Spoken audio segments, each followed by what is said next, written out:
Welcome to DeGay's Watch Degrassi, the podcast where my expertise and my skepticism shed a new rainbow on this Canadian after-school special.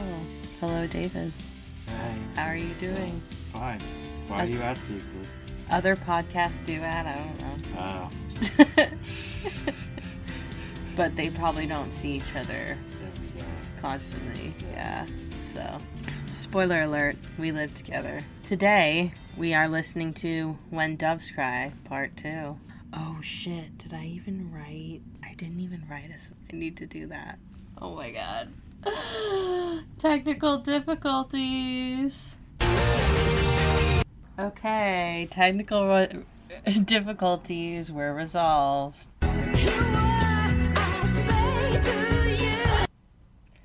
Yeah, the difficulties being that I forgot to write the synopsis, but I did it now.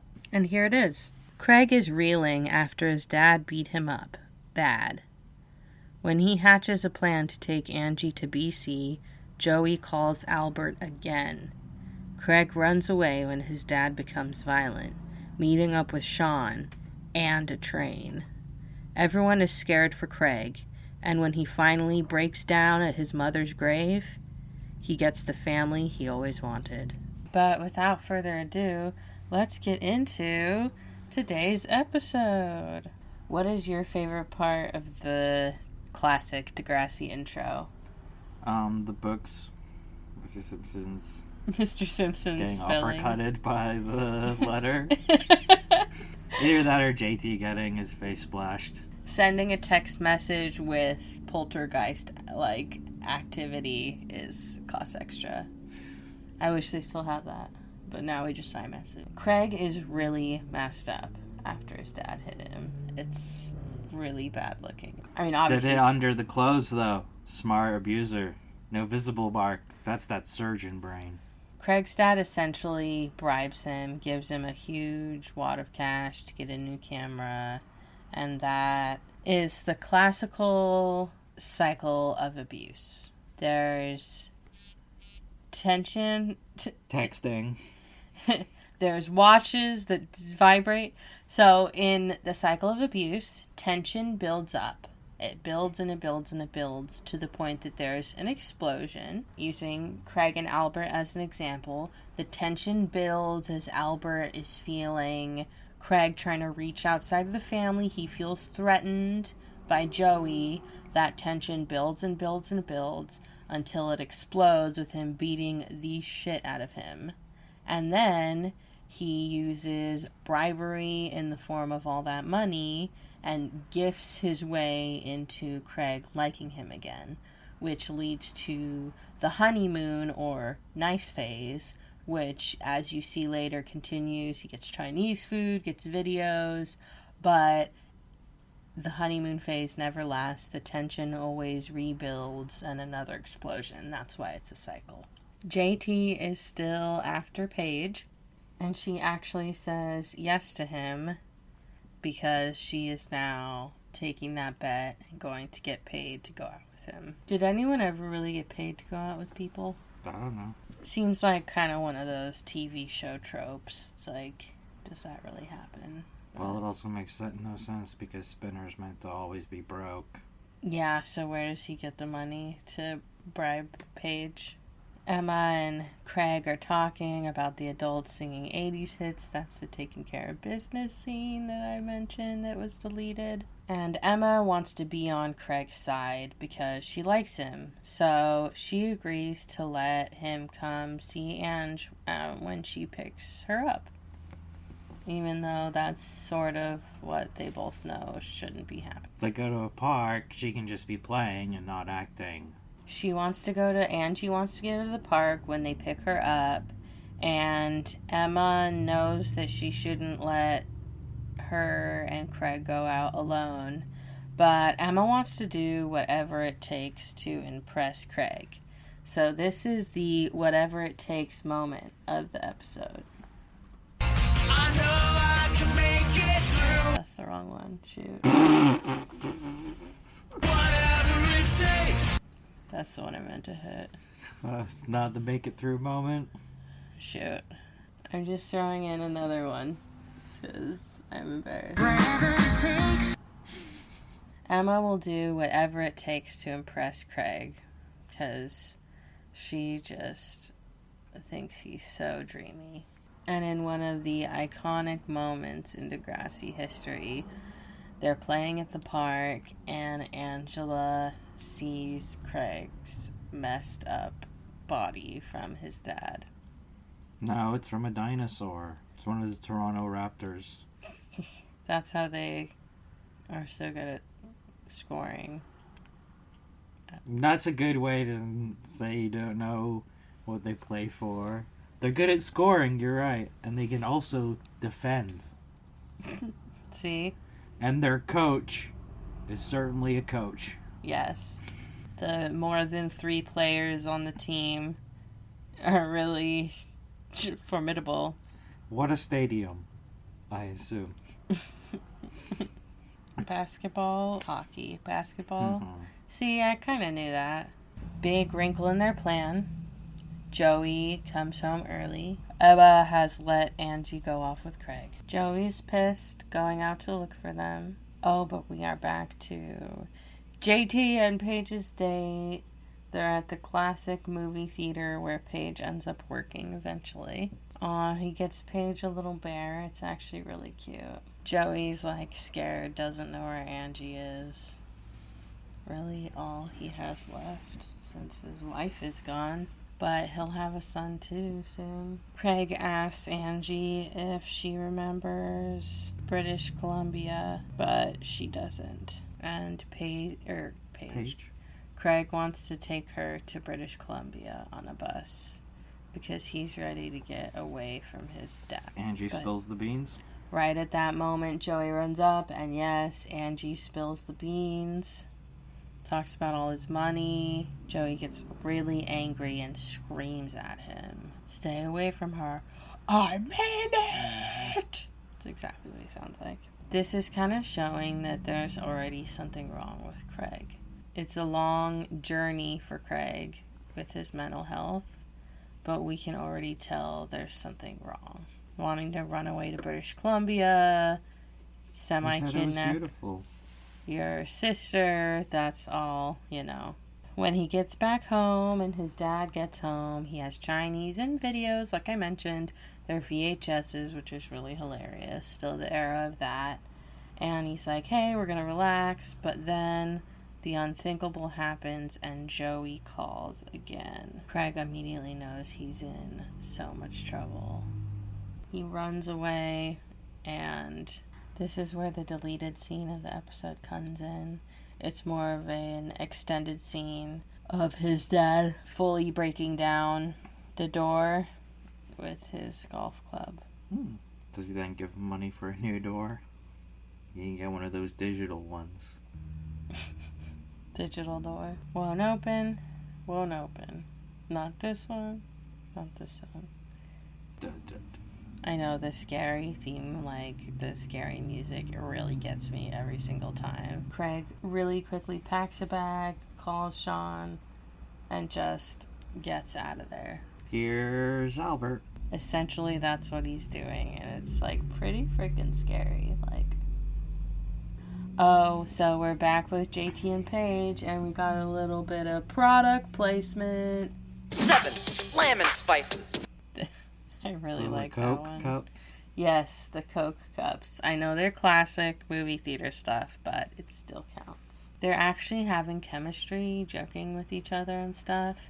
And it's kind of sweet because it's the beginning of their friendship. And they're really good friends throughout the series. Why did they need to bring sunglasses? Well, you know, that's how you know that they're spying on them. I know, it's really silly. They pay Paige in front of JT, just like humiliate him even further. Oh, and another thing, it says pizza pizza behind them, which is like so funny because that's the same pizza brand that they show in the cafeteria and in the episode when the creepy guy buys pizza for Emma. Mushroom. Mm-hmm. That should have been our first clue. right? I do like mushroom on a pizza, though. Mushroom, tomato, feta, some artichoke hearts. I like pineapple. I like pineapple and sausage. Mm-hmm. Maybe plus some tomato. Damn, now I want pizza. 7 slamming spices. 7 slamming spices. That one's like one of the best ones. Right off the back of JT Heartbroken. getting humiliated is our Canada speak moment of the episode. Say about. A boot. He says, "You got paid to go out with me." You almost just said it American style. I know, it's hard to do. You got paid to go out with me. So, that is our Canada speak at the moment. And then Paige just has a retro speak moment where she says, "Sue me," which people don't really say anymore. But that I remember that being a thing, even when we were too young to really understand what "sue you" meant. Like, Right. Be like, "I'ma sue you." It's like, over what? Like, broken pencil or whatever it was that we were arguing over, like, as third graders. But it's really sad because JT made a really huge effort, and he was also really excited. Right? Pizza or Chipotle? Do you think they sous vide their chicken or whatever? I mean, they just, like, grill it real quick? Maybe they should if they don't. Maybe they ship it out already cooked. That's probably it. They, like, sous vide it on site or whatever, freeze it, and then just, like, ship it out to all the Chipotles across our fine nation. Sean and Craig are walking on the train tracks, foreshadowing the upcoming scene, telling Sean about how he fights with his dad. And Sean says, "You asked me before if my parents hit me. Do your parents hit you?" And Craig does not answer the question. He winds up in the streets later. Yeah, he tells Sean about wanting to move to BC, and Sean tells him that he shouldn't, it's a bad idea, and it'll suck. And he'll end up on the streets, which then he does. You'll never be alone. Yeah, I feel bad for Craig sometimes, but then he just does so much messing up and using people that I can't really fully feel bad for him all the way. He struggles, but then he has the same struggles over and over, and it's like, dude, come on. So instead of answering Sean's question about whether or not his dad hits him, he gets on the train tracks and won't get off. Another red flag that something is not okay with Craig, you know, is he's being abused, and that's causing trauma, but it's also the skateboard flying through the air. Oh Someone my had to, like, gosh. chuck that in the air, like, spinning, and they filmed it. And we're probably like, this looks so dramatic. People are gonna be like, is he dead or not? probably lots of times too. They probably did it like 5 or 6 times. Nah, one take only. Just like all the takes with Angie, just one. Craig playing chicken with the tracks is the "it goes there" moment of the episode. He for sure has problems outside of just his dad abusing him. And if you didn't catch my explanation last episode, that is from the "it goes there" promos in the N, if you used to be an N watcher like I was. Here, I'll give you another one real quick. What? Honestly, I know you never watched the N because you were in Britain at that time, but if you had, that would trigger such a memory for you. So it was a channel that they showed Degrassi on and other Canadian TV and other stuff. I believe it was a Nickelodeon channel. That's what I was assuming. I was like, is she just talking on Nickelodeon? But just be like, the N. Used to watch the N on It was the a N. secondary Nickelodeon channel that was split. Half the day was Noggin, which is like early childhood shows, and then the other half of the day was the N, which was teen shows. LOL, so like you sit your small child down to watch some early development shows, And then you come back and they're watching Craig play chicken with a train. Yes. They had a really long, there was like a really long bumper between when it switched, though. It was like a 10 or 15 minute bumper that like played between the two, like the N and Noggin. That was like the Noggin's gone for today, the N's coming up next, and then it would be like the N is about to start. So like, I think that was to avoid that. But it was at like 5 p.m. or something, so it's not like your kid would still be watching TV. You're right, I've never seen a kid on an iPad at a store at 8:30 p.m. Oh my gosh. We had the weirdest weekend going to do things and there being children in inappropriate locations. We went to dinner, that's fine, whatever, kids go to dinner. But then we went to see Candyman, the rated R movie, and there were several people with their children, and like, not like 12, like 8. I was like, what? I mean, maybe I'm just sheltered because my parents would have never let me do that. And then we were walking out of the movie theater at like 10:15 or 10:30, and there were people walking in with their children who are about to sit down to a 2-hour movie. So it's like, so you and your kids are going to leave the movie theater at midnight? People love their Marvel movies. Oh, right. There's that one that's out right now. Also Paw Patrol, but I have a feeling that Paw Patrol probably doesn't have a showing at 10 p.m.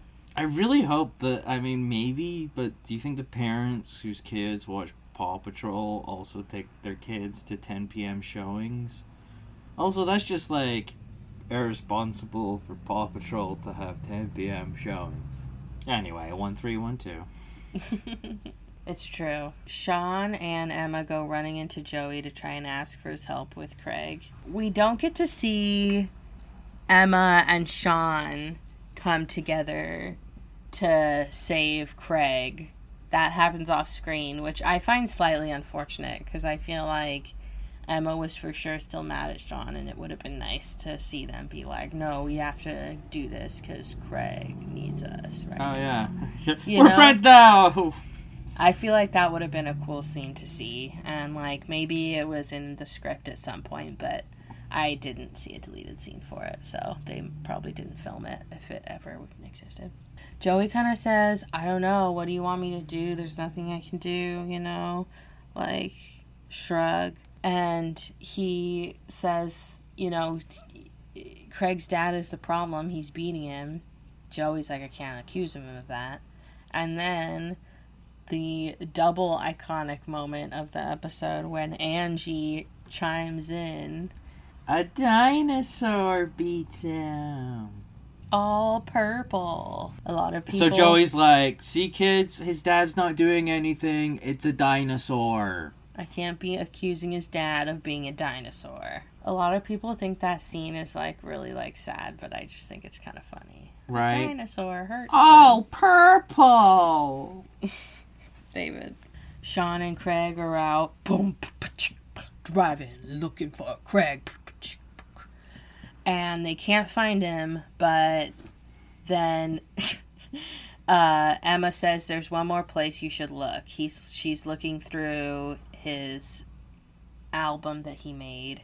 After going through his diary and finding nothing on that, they decide to search through more of his crap. And sure enough, he is at his mom's grave. It's really sad. Because Craig's life sucks. His mom died when he was, I don't know, 11, 12. And his dad just beats the crap out of him. It sucks. Won't even let him see his stepsister. I mean, his half-sister. He's a liar! Liar! It's another very iconic moment. Again, Craig is like off the rails. Like, he is not doing well. Off the rails, like that train almost was. Nah, would have just squished him. He hits you, doesn't he? And you deserve it. There's a deleted scene in a later episode where Craig says, Joey, are you gonna hit me like my dad? I forget which episode it's in, but I think it's the one where he takes the car. Craig has a boundary problem throughout the rest of his life because of his dad and feeling inadequate. But he finally breaks down and cries into Joey's arms and admits that his dad hits him. Then he sings Jitterbug. Paige is feeling residual guilt, goes and finds JT to apologize. Is her hair done? It's kind of hard to tell. Like, she never really had the mullet in the first place, so it's all kind of confusing. She tells him that he was a good date and that, you know, she might even consider dating him again if he wasn't in a subterranean social strata. She says, it's nothing personal. I only date up. She's just so full of herself, it drives me nuts. But their friendship is really cute. Is this the make it through moment? This is a moment of JT and Paige. They are really awesome. And I really wanted them to date, but they never do, and it's unfortunate. I feel like after Paige broke up with Spinner in season 4 or whatever, then they could have dated, and then he would have never gotten liberty. Interesting theory. Mm-hmm. Is he gonna get a kiss? JT convinces Paige to give him a kiss. On the lips or on the cheek? Commemorate their date, and yes, she kisses him on the cheek. And he's very happy, and she's like, we're so even, so. Oh, you're the bear. Yeah, and she takes the bear, so that's kind of cute. We like bears in this house. Joey and Craig roll up to his now former home. Joey says, do it just like we talked about. Go in, say as little as you can, and then get out. His dad is acting all heartbroken and sad. This is exactly how abusers act in order to keep you in their clutches when you try to escape. He says, you're breaking my heart just like your mother. And it's like, well, you don't deserve endless love when you don't treat people even to a minimum level, you know? And Craig outlines a few scenarios for his dad. He says, I can go to Children Aids now. I can go stay with Joey while we figure this out. Or I can come back here and live with you and you can beat me. I don't beat you. And when his dad says, I don't beat you, that is the moment where Craig's like, this is it. I have to leave. He's not even acknowledging what has literally happened. And even though it's a really sad, sad moment, this is the make it through moment of the episode. I could leave my beating dad. But Craig says, I have to do this for me. He gets out of there and he knows that he's going to be okay, even without his dad. It's crazy how they're driving in a convertible and Craig's hair's not blowing in the wind.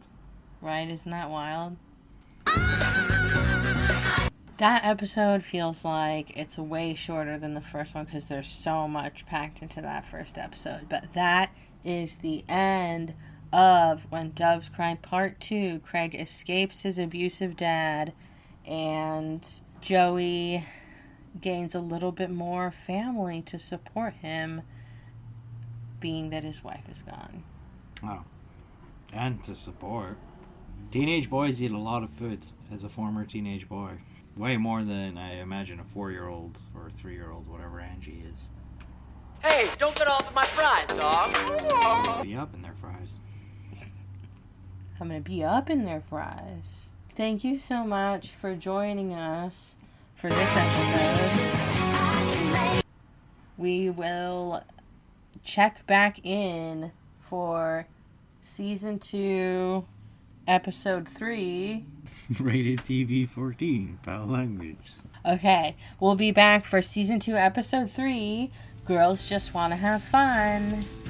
After Emma finds out that her mom's dating her teacher, she decides it's time for some rebellion, and she sneaks out with Manny to the seniors' dance. But things don't quite go as she planned with Craig. He doesn't actually like her. He likes someone else? Is that gonna cause drama? You know it, 'cause it's Degrassi. My Discman!